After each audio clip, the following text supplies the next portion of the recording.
Hello, children of God. Today we're going to talk about the Catholic Church and its approach and its beliefs about other religions. And so let's dive right into it. Here we have some symbols that just represent various different religions. We have the Star of David from Judaism. We have the yin yang from Taoism, symbol representing Hinduism, the wheel of reincarnation and rebirth from Buddhism, and then the crescent and the star from Islam. So what does the Catholic Church teach about these various different religions? And, can people of other religions go to heaven and be saved? And is there anything true about them, or are they all wrong and just terrible? Well, that's what we're going to talk about today. So now this is something that various different Christian denominations disagree about. There are some Christian denominations that are very, very strict with what they believe about this, and they would say, unless you are a baptized, believing Jesus Christ is my personal Lord and Savior sort of Christian, that you're not going to go to heaven and you're not going to be saved. There are other Christian denominations who, in their beliefs, there's a little more wiggle room. So let's go through and talk about what the Catholic Church believes. This is notes 5, by the way, in Unit 2.1. So, moving on, I want to tell you a story, and this is a story about my good friend. This is Ben here. Say hi to Ben. And Ben goes on a walk with his friend, Bob, and they decide they're going to bring along their friend Brad. So we have Ben and Bob and Brad, and you can notice about the three of them is not only are they friends, but they're also blind. So blind Ben, blind Bob, blind Brad. And they go walking, and at one point they come across something, and they can't quite figure out what it is. And Ben over here says, hey, I think what we found here is it's kind of like a rope. It's kind of a stinky rope, and it swings back and forth. It's got this little, tuft of, frayed ends at the very end of it, and it kind of waves back and forth and doesn't smell very good. And then we got Bob up here, and he's like, no, what we haven't found is a rope. What we found here is kind of like this wall that's kind of squishy, but it's still kind of firm. It's kind of rough to the touch. And then over here we have Brad, and Brad says, you guys are crazy. What we've really found is this big snake, and it's a really thick snake, and it kind of moves around and kind of breathes on you, and every once in a while it makes this loud trumpeting noise, and the three of them can't figure it out. They're arguing, and along comes, what they've found, what the three of them have stumbled upon, is an elephant, but they don't realize that they've all stumbled upon an elephant because he's only found the tail, and he's only found the body, and he's only found the trunk, and they're arguing about different parts that they're able to perceive. Okay, but then comes along, this is Jeff, and Jeff is a zookeeper, and Jeff knows all about animals, and specifically he's an expert in elephants, and he knows all about elephants. And so he says, hey Ben, hey Bob, hey Brad, what you found there is an elephant, and you found the trunk, and you found the body, and you found the tail.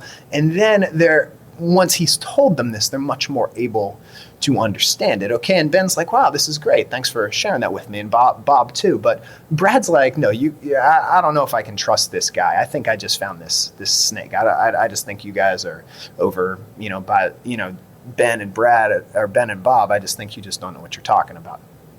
Now, this is kind of a metaphor, and in this metaphor, the elephant represents God, and the different people represent the three blind men represent different people, and I represented them as blind because just like blind people are unable to perceive everything about the elephant, we have limited finite minds and brains and souls, and so we are unable to comprehend everything about the infinite God. So there's only certain things that we can see. We can't comprehend him in his entirety. Now, who does the zookeeper represent in this little parable I've given you? From the Christian perspective, the zookeeper is Jesus. Jesus is the one who knows about God and comes to tell us about God and has kind of a privileged view of what God is like, because as Christians we believe that not only does he know about God, is the Son of God, but he is, in some strange mystical way, God. And so he knows about God, and he's able to perceive God in a much more complete way and know God in a more complete way than we are. And so if we listen to him, we will know that we're dealing really with an elephant here. And so Jesus gives us the perspective to really understand God in a much more complete way. Okay, now as you notice, some of the guys listened to the zookeeper, some of the guys didn't listen to the zookeeper. And from Christians, we would see ourselves, we would say that we understand God better than other religions, not because we're special or we're smarter or anything like that, but because we listen to the one who does know about God, and that would be Jesus. Now, of course, if you're Muslim or Jewish or Hindu or Buddhist or another religion, you probably don't have that perspective. But from Christians, Catholics specifically, this is how we see our perspective. So here comes the notes part. Catholics would say that all religions contain seeds of truth. There's things that is true in every religion. Even, as strange as it may sound, even people who worship the devil, there's something true about devil worship, and that's that the devil is true, and there is something worth worshiping that is high above us. Now they just mistake that they think that the devil is worthy of worship, and so they, it's not a lot of truth, but it's a little bit of truth. And all religions contain seeds of truth or some truth, bits of truth to a greater or lesser extent. But the Catholic Church would say it contains the fullness of truth, meaning the most truth. And I'll give you another metaphor here. If you look at the bullseye, you'll notice some arrows are kind of closer to the bullseye than others. Some arrows might strike out here. The Catholic Church would see itself as the one that strikes the closest to the center. Not that the people in it are perfect, not that the institution doesn't make mistakes from time to time, but that the truth that has been revealed through Jesus and passed down through the apostolic tradition is the closest to the truth. And there are others that are more or less, in line with that. The Catholic Church also teaches that non-Christians can still be saved. The Church has always taught that the grace of God is never limited just to a human ministry. So it's not, God's grace is bigger than, the sacraments, or bigger than the ministry of the Church. He can save people even if they're not technically part of the Church. Now, that's not the normal way that it happens.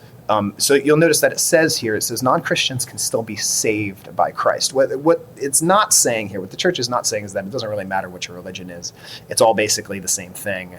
And that, if you worship Zeus, then Zeus can save you, and I worship Christ, and Christ can save me. That's not what they're saying. They're saying that you can still be saved by Christ, even if you're not, quote unquote, a Christian. Okay, and there's this parable that Jesus tells in Matthew chapter 21, 28 to 32, about two sons. And it says, a father went to his son and said to the first son, "Son, go and work in my field today."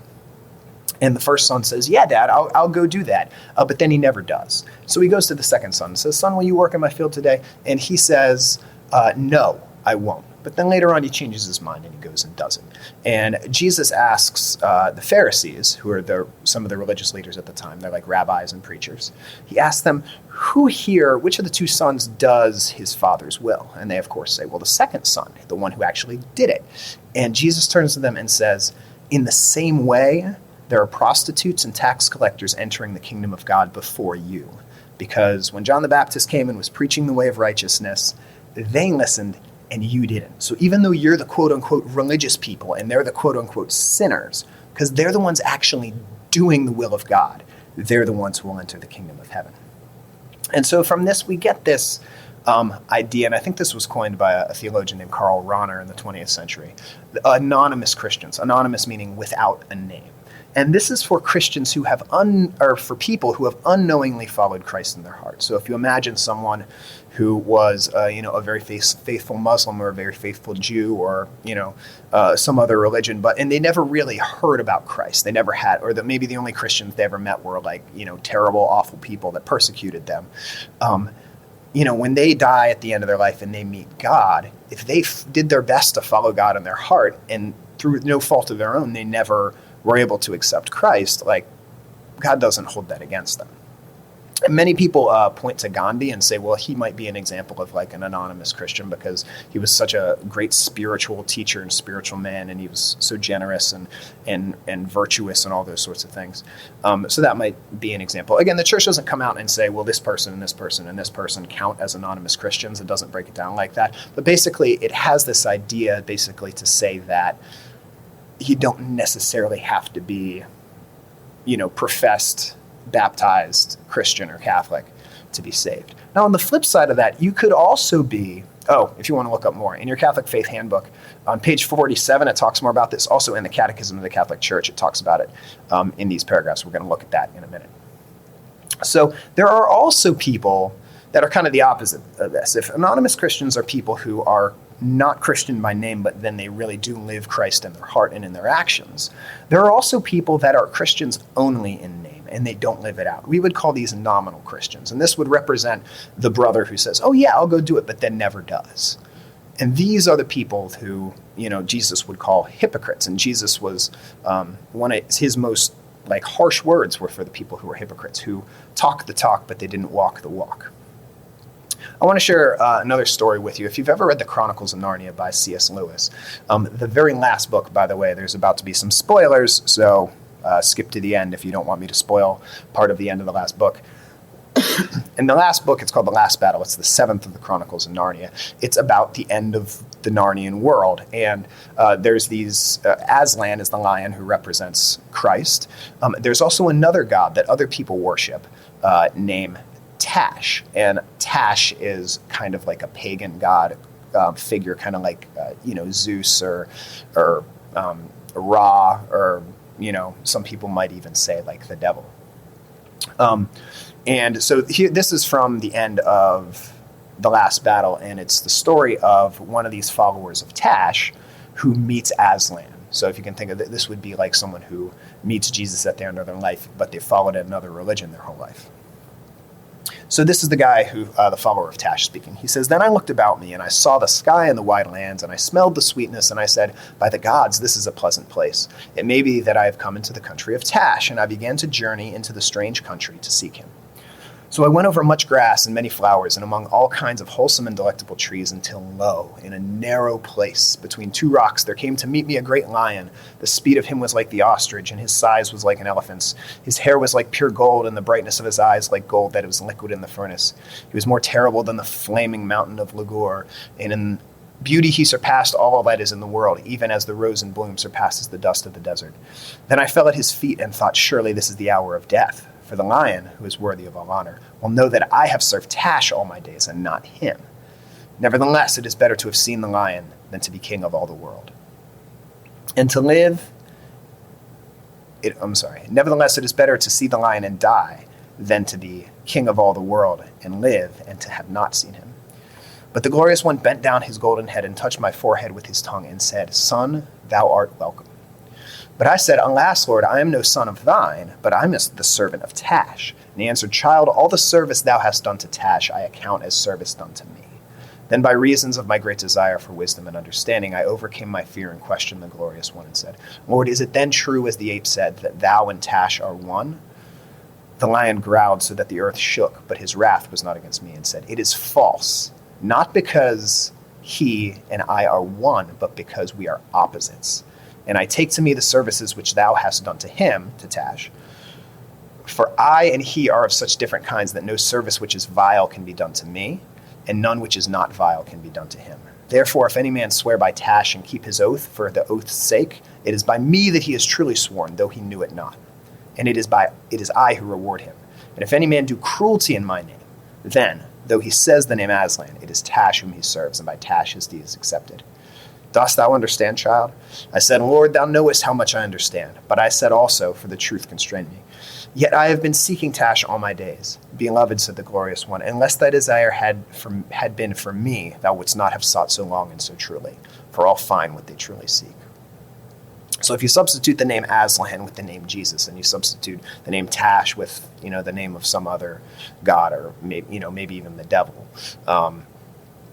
basically what he's saying here is that any goodness that you're doing, because God is goodness, whenever you're following goodness in your heart, you're really following Christ. And anytime you're doing cruelty in your heart, you're really turning away from Christ. So even if you kill someone in the name of Christ, you're really not doing it in the name of Christ. Really, you're doing it in the name of evil. And anything you do in the name of good, even if you say it's for whatever reason, really you're doing it for God. And so this is kind of I think a good way to kind of understand this idea of the anonymous Christian, that you're still saved by Christ, but it might not be that you recognized it as Christ in this life. All right, so if that pretty much wraps it up. If you are interested in reading more about what the Catholic Church teaches about other religions, you can look in the Catechism, which is right here, but I've also linked it in the video. Paragraphs 846 to 848 talk about, and this is writings from the Second Vatican Council, about how people outside the Church can be saved. So I hope you've learned something, and I will see you in class.